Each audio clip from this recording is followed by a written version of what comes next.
صدیوں پرانی بات ہے کہ ملک یمن میں ایک بادشاہ حکومت کرتا تھا۔ وہ بہت انصاف پسند، نیک اور رعایا کا خیال رکھنے والا تھا۔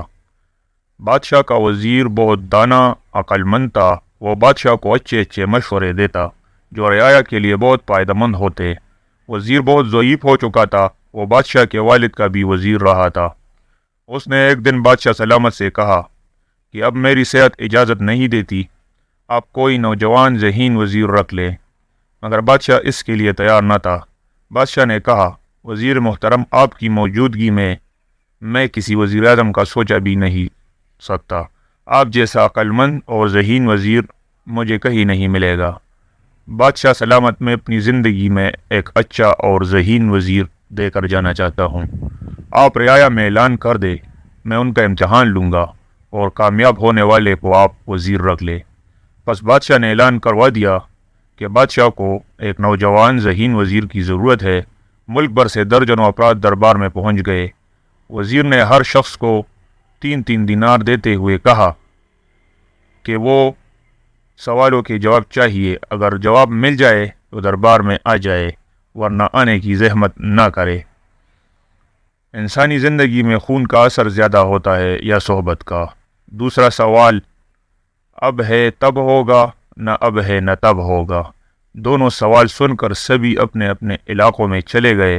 آخر 1 ماہ بعد ایک شخص حاضر ہوا اور کہا، بادشاہ سلامت، آپ کے دونوں سوالوں کے جواب لے آیا ہوں۔ سبھی حیران تھے کہ سوالوں کی سمجھ نہیں آئی اور جواب بھی لے آیا ہے۔ اس نے کہا، پہلے سوال کا جواب صبح دوں گا۔ دوسرے سوال کا جواب یہ ہے، یہ لے 1 دینار کا پنیر لے آیا ہوں، لے اس کی مٹاس چکھے، یہ اب ہے 1 دینار مسجد میں دے دیے ہے، اس کا ثواب تب ہوگا جب آپ وفات پا جائیں گے۔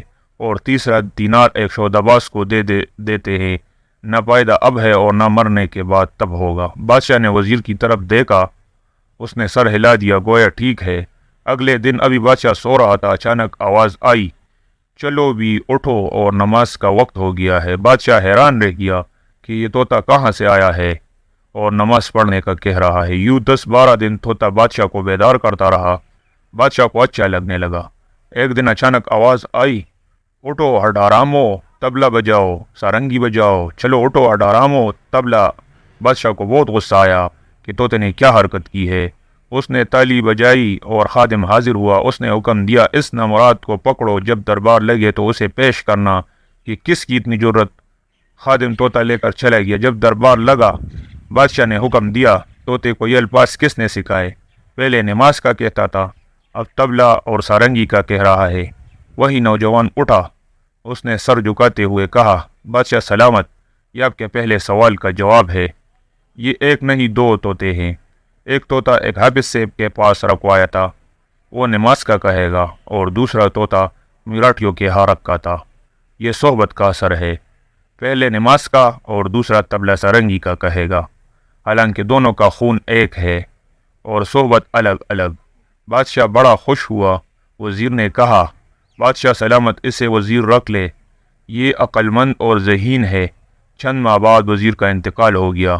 کچھ عرصہ بعد پڑوسی ملک کے بادشاہ نے حملہ کر دیا۔ وزیر نے کہا، بادشاہ سلامت، آپ خود جائیں یا کسی تجربہ کار سے سالار کو بھیجیں، مگر بادشاہ نے نوجوان شہزادے کو بھیج دیا۔ بادشاہ خود شکار کو روانہ ہو گیا۔ شہزادہ بھی خیمے میں آرام کرتا رہا اور فوجوں کو بھیج دیا۔ فوج بے دلی سے لڑی اور شکست کھا کر بھاگ گئی۔ یہ خبر سن کر بادشاہ کو بہت صدمہ ہوا۔ بادشاہ نے وزیر کو حکم دیا کہ شکست کے اسباب معلوم کر لے۔ ایک دن بادشاہ، شہزادے اور فوجیوں نے سنا کہ وزیر نے اعلان کروایا ہے کہ اس شخص کا انتقال ہو گیا جو جنگ میں شکست کا باعث بنا تھا۔ جس نے دیکھنا ہو وہ چھاؤنی پہنچ جائے۔ سبھی حیران تھے کہ یہ بدبخت کون ہے جو شکست کا سبب بنا تھا۔ بادشاہ، شہزادے اور دربار اسے دیکھنے کے لیے چھاؤنی گئے۔ ایک کمرے میں ایک جگہ کوئی کفن میں لپٹا پڑا تھا۔ بادشاہ نے اس کا کفن اٹھایا، دیکھا ایک بڑا سا آئینہ پڑا تھا۔ اس کو اٹھا کر دیکھا، اپنا چہرہ نظر آیا۔ ساتھ ایک رکا پڑا تھا جس پر بادشاہ نے وزیر سے پوچھا، ہم ملک کے بادشاہ ہے، یہ عوام ہماری رعایا ہے، ہم اس کے کیسے دشمن ہو گئے؟ وزیر نے سر جھکاتے ہوئے کہا، بادشاہ، میں نے مشورہ دیا تاکہ کسی بہادر سے پسالار کو بھیجے، مگر آپ نے میری بات نہ مانی اور شہزادے کو بھیج دیا۔ شہزادہ خیمہ گاہ میں آرام کرتا رہا۔ اس نے فوج کو لڑنے کے لیے بھیج دیا۔ فوجیوں نے بھی بہادری کا مظاہرہ نہ کیا، یوں سب اپنے دشمن آپ ہو گئے۔ اب بھی موقع ہے، آپ خود اس کی سرکوبی کے لیے جائیں۔ پھر دیکھے، بادشاہ خود لڑنے کے لیے گیا۔ اس کی فوج بھی بڑی بہادری سے لڑی اور دشمن کو شکست دی۔ اسی طرح آپ بھی محنت کریں گے، کامیابی آپ کے قدم چومے گی۔ اچھی صحبت اختیار کریں گے تو اچھے بنیں گے، اور خدا نہ خواستہ بری صحبت اختیار کریں گے تو برے ہونے کا خدشہ ہے۔ اللہ تعالی ہمیں نیک بننے اور زیادہ سے زیادہ علم حاصل کرنے کی توفیق دے، آمین۔